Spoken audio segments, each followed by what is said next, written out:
अगर तुम्हारी वीडियो की स्क्रिप्ट सॉलिड है, वॉइस ओवर भी बेस्ट है और थंबनेल भी कमाल का बनाते हो, लेकिन तुम्हारी एडिटिंग ऑडियंस को बोरिंग लग रही है, तो लोग कुछ ही सेकंड्स में तुम्हारी वीडियो को स्किप कर देंगे। और YouTube पर पहले कुछ सेकंड्स बहुत क्रूशियल होते हैं ऑडियंस को हुक करने के लिए। मैं पिछले 2 साल से इस चैनल पर वीडियोस बना रहा हूँ और एक चीज जो मेरी मैक्सिमम वीडियोस के कमेंट्स में रिपीट होती है वो है कि मैं किस तरह अपनी वीडियो को एडिट करता हूँ। तो फाइनली आज मैं अपने चैनल का एडिटिंग ब्रेकडाउन करूंगा, वो भी फोन से, और इस वीडियो के एंड तक तुम कुछ ऐसी एडिटिंग करना सीख जाओगे।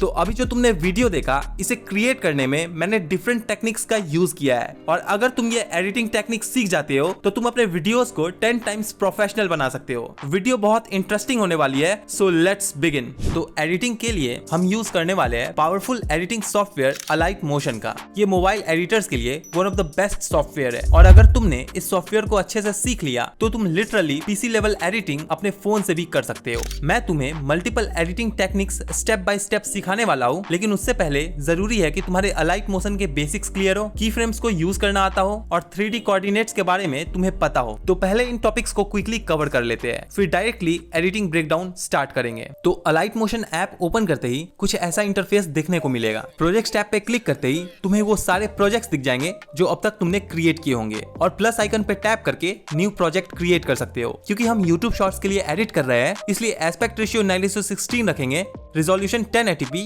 और फ्रेम रेट 30 fps सेलेक्ट करेंगे। फिर क्रिएट प्रोजेक्ट पर टैप कर देंगे।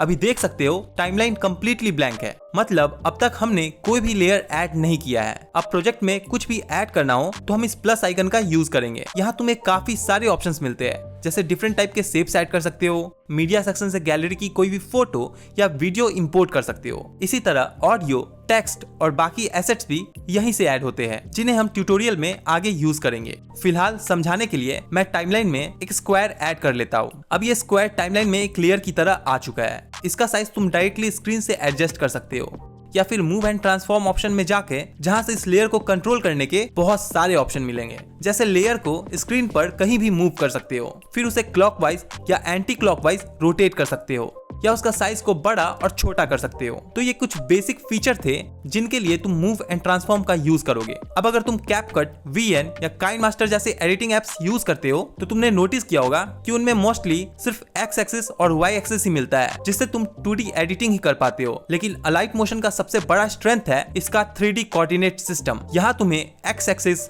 वाई एक्सिस और जेड एक्सिस तीनों मिलते हैं, जिसकी हेल्प से तुम प्रॉपर 3D एडिटिंग कर सकते हो। एग्जांपल के लिए इसी रेक्टेंगल को देखते हैं। जब मैं इसे लेफ्ट या राइट मूव करता हूँ तो सिर्फ एक्स एक्सिस की वैल्यू चेंज होती है, क्योंकि एक्स एक्सिस हॉरिजॉन्टल मूवमेंट को कंट्रोल करता है। इसी तरह लेयर को ऊपर या नीचे मूव करने पर सिर्फ वाई एक्सिस की वैल्यू चेंज होगी, क्योंकि वाई एक्सिस वर्टिकल मूवमेंट को कंट्रोल करता है। अब मान लो मुझे लेयर के हॉरिजॉन्टल और वर्टिकल मूवमेंट के अलावा उसके डेप्थ को भी कंट्रोल करना है, तब हम यूज करेंगे जेड एक्सिस का। इसकी हेल्प से लेयर को आगे या पीछे शिफ्ट कर सकते हो, लाइक दिस। और यही बिगनर्स सबसे ज्यादा कंफ्यूज होते हैं। एक बात हमेशा याद रखना, जेड एक्सिस साइज चेंज नहीं करता, ये सिर्फ लेयर की डेप्थ को चेंज करता है। अगर साइज चेंज करना है तो उसके लिए स्केल प्रॉपर्टी का यूज करेंगे। अब बात करते हैं सबसे इंपॉर्टेंट चीज, की फ्रेम्स की, क्योंकि बिना की फ्रेम्स के तुम किसी भी ऑब्जेक्ट में एनिमेशन क्रिएट ही नहीं कर सकते। हर लेयर की अपनी कुछ प्रॉपर्टीज होती है, जैसे पोजीशन, स्केल, रोटेशन और ओपेसिटी। की फ्रेम्स का काम होता है इन प्रॉपर्टीज का स्टार्टिंग और एंडिंग पॉइंट डिफाइन करना, जिससे उस लेयर में एनिमेशन क्रिएट हो जाएगा। एग्जाम्पल के लिए स्क्वायर की रोटेशन अभी 0 डिग्री है। मान लो मुझे इसे 0 से 180 डिग्री तक रोटेट करना है, तो सबसे पहले टाइमलाइन के स्टार्ट में आकर इस आइकन पर टैप कर दो। इससे पहला की फ्रेम ऐड हो जाएगा और स्टार्टिंग पॉइंट डिफाइन हो जाएगा। अब टाइमलाइन में कुछ सेकंड्स आगे जाकर रोटेशन को 180 डिग्री कर दो। जैसे ही वैल्यू चेंज करोगे, दूसरा की फ्रेम ऑटोमेटिकली क्रिएट हो जाएगा। अब अगर मैं इसे प्ले करूं तो 0 से 3 सेकंड्स के बीच कुछ इस तरह का एनिमेशन क्रिएट हो जाएगा। अब अगर मुझे यही चीज पोजीशन के साथ करनी हो तो मैं टाइमलाइन के स्टार्ट में आकर एक पोजीशन की फ्रेम ऐड कर दूंगा और शेप को बिल्कुल लेफ्ट साइड मूव कर दूंगा, और इस बटन पे क्लिक करते ही हम रोटेशन प्रॉपर्टी वाले की फ्रेम पे जंप कर जाएंगे, जो हमने एग्जैक्टली 3 सेकंड पे लगाया था। अब इस लेयर को राइट साइड मूव कर देंगे। अब अगर इसे प्ले करोगे तो तुम देख सकते हो रोटेशन और पोजीशन दोनों प्रॉपर्टी एक साथ एनिमेट हो रहे हैं। तो ये थे वो बेसिक कॉन्सेप्ट्स जो आगे की एडिटिंग टेक्निक्स समझाने के लिए जरूरी थे। अब चलो एक्चुअल एडिटिंग ब्रेकडाउन शुरू करते हैं। तो अभी हम ग्रिड बैकग्राउंड और साथ में एवेटार को एनिमेट करना सीखेंगे। तो सबसे पहले हम एक शेप लेयर ऐड करेंगे, फिर इन 3 डॉट्स पे क्लिक करेंगे और स्ट्रेच टू कंपोजिशन एरिया इस ऑप्शन को सेलेक्ट कर लेंगे, जिससे ये शेप हमारी स्क्रीन पे अच्छे से फिट हो जाएगा। फिर कलर एंड फिल में जाके एक अच्छा सा कलर सेलेक्ट कर लेंगे। अब इफेक्ट्स पे क्लिक करेंगे और प्रोसीजरल वाले आइकन पे टैप करेंगे और यहाँ से ग्रिड इफेक्ट को स्टैंडर्ड सेटिंग्स के साथ अप्लाई कर देंगे और सबसे पहले इसके कलर को व्हाइट कर देंगे। साथ में स्क्रीन स्पेस इस ऑप्शन को इनेबल कर देंगे, जिससे हमें स्क्रीन पे ग्रिड अच्छे से विजिबल होगा। स्पेसिंग ऑप्शन से ग्रिड्स के साइज को एडजस्ट कर सकते हो और विड्थ से ग्रिड लाइंस के साइज को कम या ज्यादा कर सकते हो। स्पेसिंग को थोड़ा और एडजस्ट कर लेते हैं। ऑफसेट से तुम ग्रिड लाइंस में मूवमेंट ऐड कर सकते हो, जैसे मैंने टाइमलाइन के स्टार्टिंग में एक की फ्रेम ऐड कर दिया है, फिर एंड में आकर दूसरा की फ्रेम ऐड कर दिया है और एक्स एक्सिस की वैल्यू को 100 कर देता हूं। अब इसे प्ले करके देखते हैं। थोड़ा स्लो फील हो रहा है, तो चलो वैल्यू को 200 कर देते हैं। लेकिन अभी ये हॉरिजॉन्टली मूव कर रहा है, पर अगर हमें इसे वर्टिकली मूव करना हो तो सिंपली हम एक्स एक्सिस की वैल्यू को 0 कर देंगे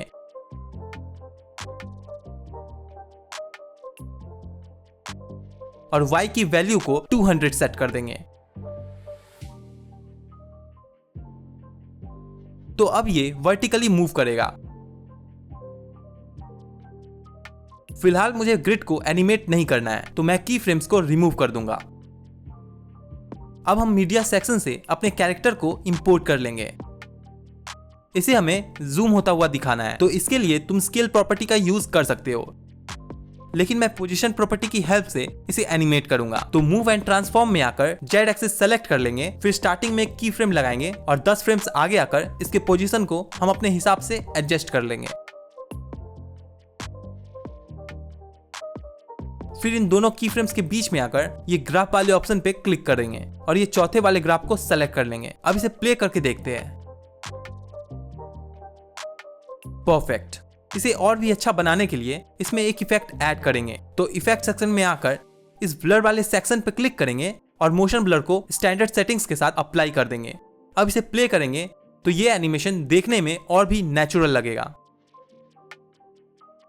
बट इसमें अभी भी कुछ मिसिंग है। तो हम लोग वापस से इफेक्ट्स वाले सेक्शन में जाएंगे, फिर मूव एंड ट्रांसफॉर्म वाले ऑप्शन को सेलेक्ट करेंगे और यहाँ से ऑटो शेक इफेक्ट को अप्लाई कर देंगे, जिससे हमारे कैरेक्टर में एक शेक इफेक्ट ऐड हो जाएगा। एज यू कैन सी इसका इफेक्ट काफी स्ट्रॉन्ग है। तो इसे कंट्रोल करने के लिए हम इस इफेक्ट को एक्सपेंड करेंगे, मैग्नीट्यूड और फ्रीक्वेंसी की वैल्यू को कम कर देंगे। अब इसे प्ले करके देखते हैं। परफेक्ट। चलो अब देखते हैं कि कैसे तुम किसी भी 2D लोगो को 3D लुक दे सकते हो और इसे रोटेट कर सकते हो। तो सबसे पहले प्लस आइकन पे टैप करेंगे, फिर मीडिया में जाकर एक लोगो इंपोर्ट कर लेंगे। मैंने एग्जांपल के लिए डिस्कॉर्ड का लोगो ऐड कर लिया है और इसके साइज को हम डिक्रीज कर लेंगे। अब इफेक्ट्स में आकर 3D ऑप्शन पे क्लिक करेंगे और यहाँ से रास्टर एक्सट्रूड इफेक्ट को स्टैंडर्ड सेटिंग्स के साथ अप्लाई कर देंगे। नाउ यू कैन सी इस इफेक्ट को अप्लाई करने से डिस्कॉर्ड लोगो का कलर थोड़ा डल हो गया है। तो इसे फिक्स करने के लिए हम लाइट सोर्स में जाएंगे और शेडिंग में पॉइंट लाइट की जगह फ्लैट सेलेक्ट कर लेंगे। अब आइकन को साइडवेज रोटेट करने के लिए रोटेशन प्रॉपर्टी पे क्लिक करो और इसमें वाई एक्सिस को सेलेक्ट करो और इसके वैल्यू को चेंज कर दो। अब तुम देख सकते हो जब मैं इसे रोटेट कर रहा हूँ तो इसके एज का कलर फ्रंट के कलर से बिल्कुल मैच कर रहा है और इसलिए इसमें कोई भी 3D लुक नहीं आ रहा। तो इसको फिक्स करने के लिए नीचे स्क्रॉल करो और इंटीरियर पे आ जाओ। अभी इंटीरियर की वैल्यू 0% है, तो इसे 100% कर दो, जिससे 3D लोगो का जो एज है वो विजिबल हो जाएगा। फिर इस कलर बॉक्स के हेल्प से इंटीरियर कलर को सेलेक्ट करेंगे और आई ड्रॉपर टूल की हेल्प से डिस्कॉर्ड लोगो के कलर को सेलेक्ट कर लेंगे और फिर कलर पैलेट आइकन पे क्लिक करके ब्लू कलर का थोड़ा डार्क शेड अप्लाई कर देंगे। तो आप देख सकते हो लोगो में 3D इफेक्ट ऐड हो चुका है। तुम चाहो तो लोगो का डेप्थ भी एडजस्ट कर सकते हो, लाइक दिस। अब बस लोगो में रोटेशन ऐड करना बाकी है। तो टाइमलाइन के बिल्कुल स्टार्ट में आ जाओ और एक की फ्रेम ऐड कर दो और वाई एक्सिस की वैल्यू को 0 कर दो। अब जहां तक लोगो को एनिमेट करना है वहां दूसरा की फ्रेम ऐड करो। अब तुम्हें लोगो को जितने बार भी रोटेट करना है, लाइक मेरा एनिमेशन 5 सेकंड का है और मैं लोगो को 2 बार रोटेट करना चाहता हूँ, क्योंकि 360 डिग्री इक्वल्स टू 1 रोटेशन, इसलिए 2 रोटेशन में 720 डिग्री लगेंगे। तो सिंपली 720 टाइप कर दूंगा। अब इसे शुरू से प्ले करते हैं। लुक्स गुड, बट इसमें फाइनल टच के लिए हम बाउंस एनिमेशन ऐड करेंगे। सिंपली इफेक्ट्स में जाओ और सर्च करो ऑस्किलेट और इस इफेक्ट को स्टैंडर्ड सेटिंग्स के साथ अप्लाई कर दो। अभी ये काफी फास्ट और साइडवेज मूव कर रहा है, तो इसे जल्दी से फिक्स करते हैं। ऑस्किलेट इफेक्ट को एक्सपेंड करो और एंगल को 90 डिग्री सेट कर दो, जिससे अब ये सिर्फ अप एंड डाउन मूव करेगा। अब नीचे फ्रीक्वेंसी में आओ और इसके वैल्यू को डिक्रीज कर दो कुछ इतना, और साथ में मैग्नीट्यूड की वैल्यू को थोड़ा इंक्रीज कर दो। अब हम इसे प्ले करके देखते हैं।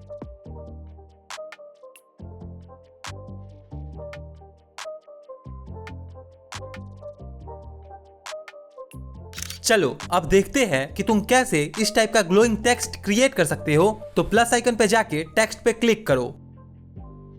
यहां एग्जांपल के लिए मैंने सर्वर टेक्स्ट टाइप कर दिया है।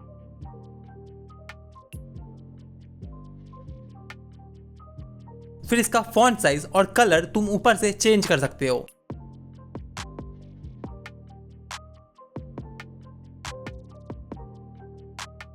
अब इसे ऊपर की तरफ प्लेस कर देंगे और इसे टिक कर देंगे। अब ग्लो इफेक्ट ऐड करने के लिए इफेक्ट सेक्शन में जाके सर्च करो एज ग्लो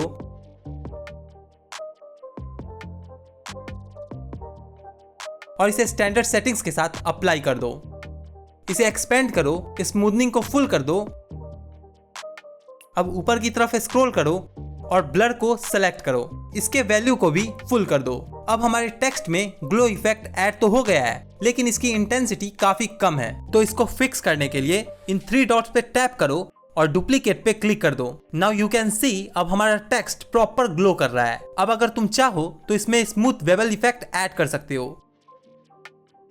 इस इफेक्ट को टॉप पे शिफ्ट कर देना, नहीं तो ये इफेक्ट विजिबल नहीं होगा। इससे हमारे टेक्स्ट में एक शाइनी इफेक्ट ऐड हो जाता है, जो देखने में बहुत अच्छा लगता है। चलो अब देखते हैं कि तुम इस तरह का 3D मूविंग लेयर कैसे क्रिएट कर सकते हो। तुम अपने प्रोजेक्ट में इमेजेस, वीडियोस या किसी भी ऑब्जेक्ट को ऐसे एनिमेट करोगे तो वो देखने में काफी प्रोफेशनल लगेगा। लाइक तुमने मेरी वीडियोस में देखा होगा, मैं वीडियोस और इमेजेस को कुछ ऐसे टिल्ट कर देता हूँ, तो वो मैं इस इफेक्ट से ही करता हूँ। तो सबसे पहले प्लस आइकन पे टैप करो और स्क्वायर शेप को ऐड कर लो। अब इन 3 डॉट्स पे क्लिक करो और स्ट्रेच टू कंपोजिशन एरिया इस ऑप्शन पे टैप कर दो। अब कलर एंड फिल में जाकर ग्रेडियंट ऑप्शन को सेलेक्ट करो। इस बॉक्स पे क्लिक करो और एक कलर सेलेक्ट करो। अब सेकंड वाले बॉक्स पे क्लिक करो और इसके भी कलर को सेट कर दो। अब इन दोनों पॉइंट्स के थ्रू तुम कलर के डायरेक्शन को एडजस्ट कर सकते हो, लाइक दिस।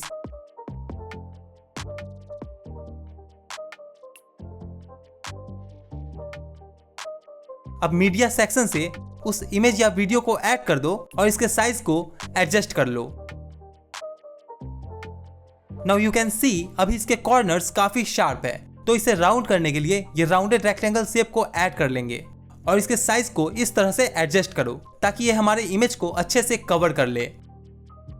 अब हम राउंडेड रेक्टेंगल और इमेज वाले लेयर को सेलेक्ट कर लेंगे और ऊपर जो सेकंड नंबर पे आइकन है उस पे क्लिक कर देंगे। अब तुम देख सकते हो कॉर्नर्स राउंड हो गए हैं। अगर तुम चाहो तो एडिट शेप में जाके तुम राउंडनेस को कंट्रोल भी कर सकते हो।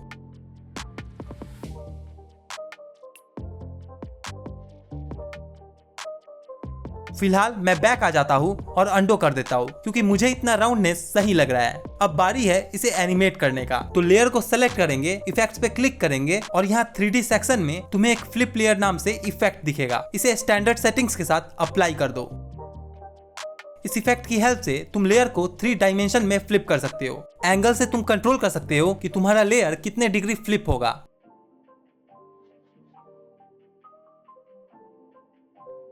अब टाइमलाइन के स्टार्टिंग में एक की फ्रेम ऐड करेंगे और 2 सेकंड आगे आकर दूसरा की फ्रेम ऐड कर देंगे और वैल्यू को -65 कर देंगे।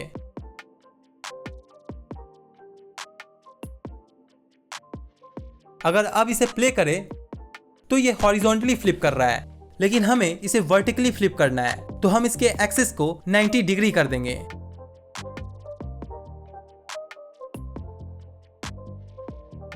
देखो अब ये वर्टिकली फ्लिप हो रहा है, क्योंकि इसका पिवट पॉइंट सेंटर में है, इसलिए अब ये सेंटर से फ्लिप कर रहा है। तो हमें इसके पिवट पॉइंट को बॉटम में लाना होगा। तो हम पिवट को सेलेक्ट करेंगे और वाई एक्सिस की वैल्यू को 100 कर देंगे, जिससे अब ये बॉटम से फ्लिप होगा और हमारा एनिमेशन भी बनकर रेडी है। अब हम देखेंगे कि तुम कैसे किसी बोरिंग आइकन में इस तरह का साइन इफेक्ट ऐड कर सकते हो। एग्जांपल के लिए मैंने इनशॉट का लोगो ऐड कर लिया है। तो सबसे पहले हम एक इफेक्ट ऐड करेंगे जिसका नाम है स्मूथ वेबल। तुम देख सकते हो लोगो पहले से कितना बेटर दिख रहा है। अब साइन इफेक्ट ऐड करने के लिए टाइमलाइन के स्टार्टिंग में डिफ्यूज एंगल और स्पेकुलर एंगल पे एक की फ्रेम ऐड कर देंगे। अब कुछ फ्रेम्स आगे आकर दोबारा दोनों पे की फ्रेम ऐड कर देंगे और वैल्यू को 360 कर देंगे। अब इसे प्ले करके देखते हैं। परफेक्ट। अब तुम चाहो तो एक और एक्स्ट्रा साइन इफेक्ट ऐड कर सकते हो। इसे ऐड करने के लिए ये लाइन शेप ऐड करो और इसे लोगो पे कुछ इस तरह से एडजस्ट कर दो।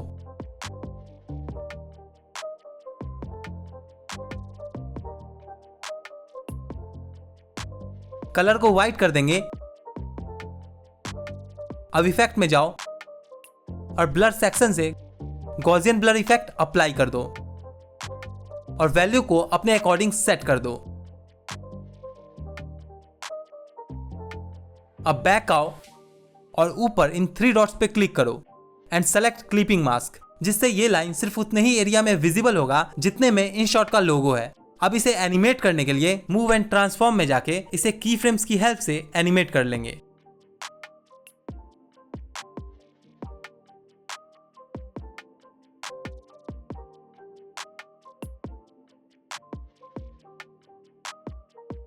और की फ्रेम्स के बीच में आके ग्राफ से ये 4th वाला ग्राफ सेलेक्ट कर लेंगे, जिससे एनिमेशन और भी स्मूथ लगेगा।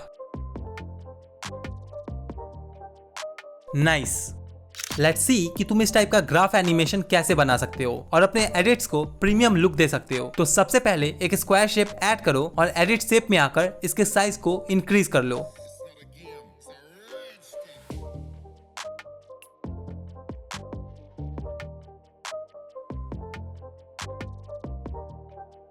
अब इफेक्ट्स में जाओ और स्मूथ बेबल इफेक्ट को अप्लाई कर दो और रेडियस को अपने अकॉर्डिंग सेट कर दो। फिर कलर एंड फिल में जाके ग्रेडियंट ऑप्शन सेलेक्ट करो और अपने हिसाब से कलर्स को एडजस्ट कर लेंगे।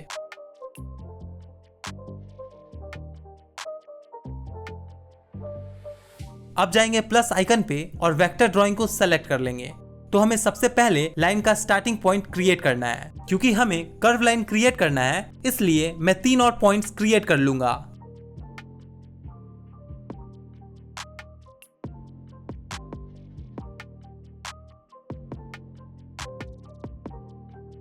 अब इस पॉइंट को सेलेक्ट करके इन हैंडल्स की हेल्प से लाइन को कर्व कर लेंगे।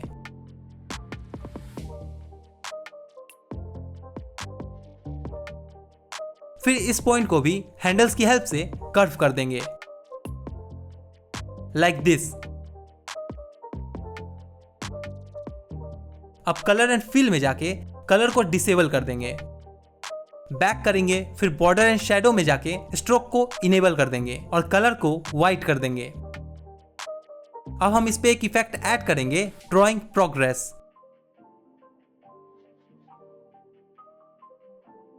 अब टाइमलाइन के स्टार्टिंग में इसके एंड प्रॉपर्टी पे एक की फ्रेम ऐड करेंगे। फिर 2 सेकंड आगे आकर दूसरा की फ्रेम ऐड करेंगे। स्टार्टिंग वाले की फ्रेम के वैल्यू को 0 कर देंगे और ये 4th वाला ग्राफ अप्लाई कर देंगे। अब इसे प्ले करके देखते हैं।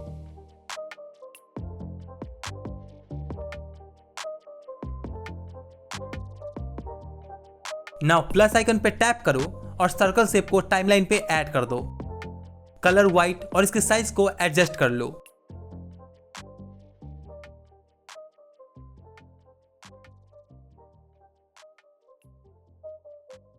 अब हमें इस सर्कल को इस पाथ पे मूव करवाना है। अब हम इस पे एक इफेक्ट ऐड करेंगे, then move and transform section से मूव अलोंग पाथ इस इफेक्ट को ऐड कर देंगे।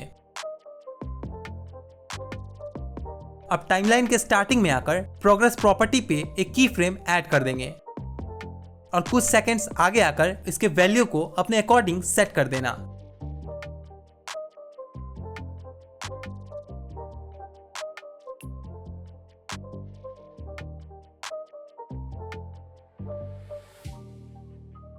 फिर दोनों की फ्रेम्स के बीच में आकर ये चौथा वाला ग्राफ ऐड कर देना। सर्कल के साइज को थोड़ा कम कर देंगे।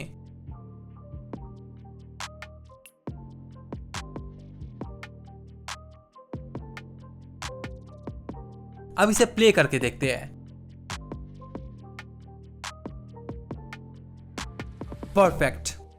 मैं यहां एक टेक्स्ट ऐड कर देता हूं ताकि ये देखने में और भी अच्छा लगे।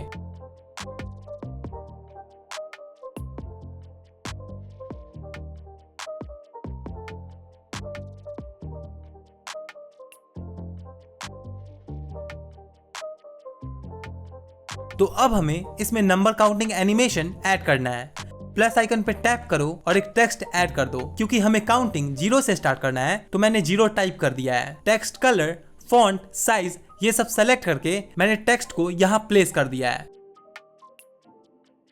अब इफेक्ट्स में जाके टेक्स्ट सेक्शन से count up down effect apply कर दो।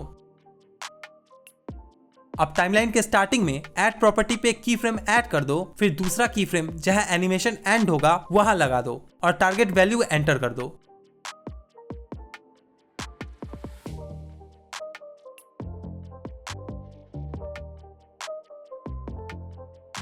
और बस नंबर काउंटिंग एनिमेशन भी रेडी है।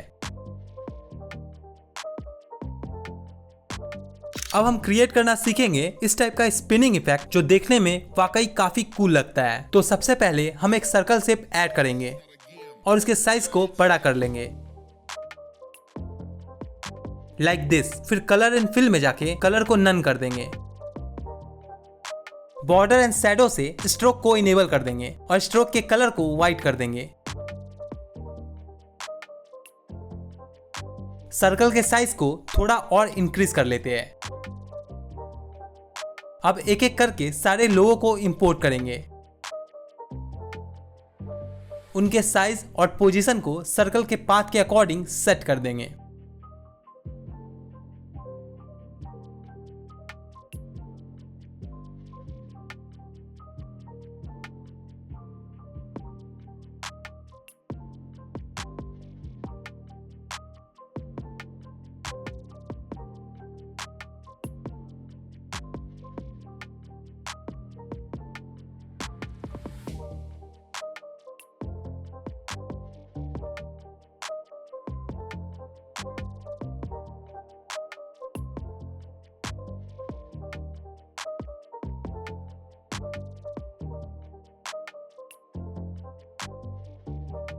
फिर से सभी लोगों को एक एक करके सेलेक्ट करो और ऊपर में जो ये आइकन है इस पे क्लिक कर देंगे और सर्कल पे क्लिक कर देंगे, जिससे ये चारों आइकन सर्कल से कनेक्ट हो जाएंगे और हम इन सभी आइकन्स को सर्कल वाले लेयर से ही कंट्रोल कर पाएंगे।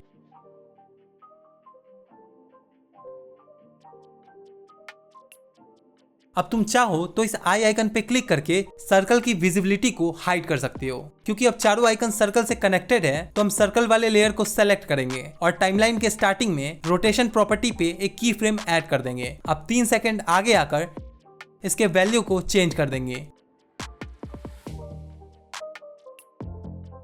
एज यू कैन सी ये आइकन्स रोटेट तो हो रहे हैं पर आइकन्स रोटेशन के अकॉर्डिंग रोटेट नहीं कर रहे हैं, जिससे हमारा एनिमेशन बिल्कुल भी प्रोफेशनल नहीं लग रहा। तो इसे फिक्स करने के लिए हम सारे आइकन्स पे एक इफेक्ट ऐड करेंगे जिसका नाम है पेरेंटिंग हेल्पर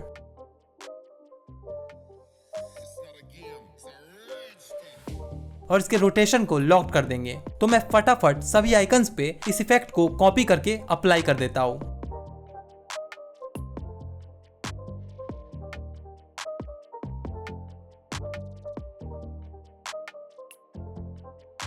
अब इसे प्ले करके देखते हैं।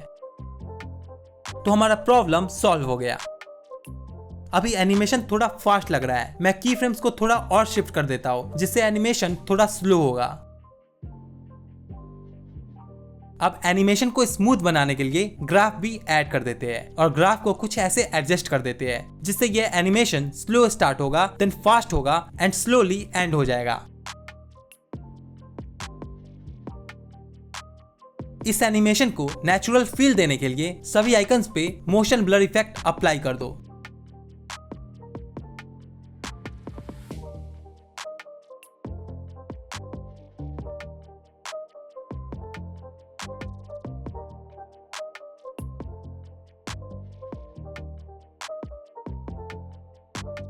अब इसे प्ले करके देखते हैं।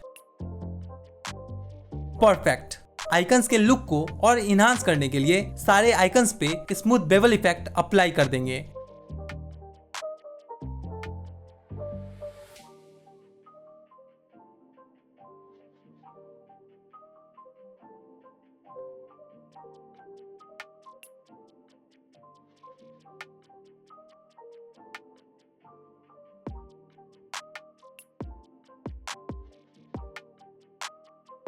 तो ये रहा इसका फाइनल लुक। ऑसम।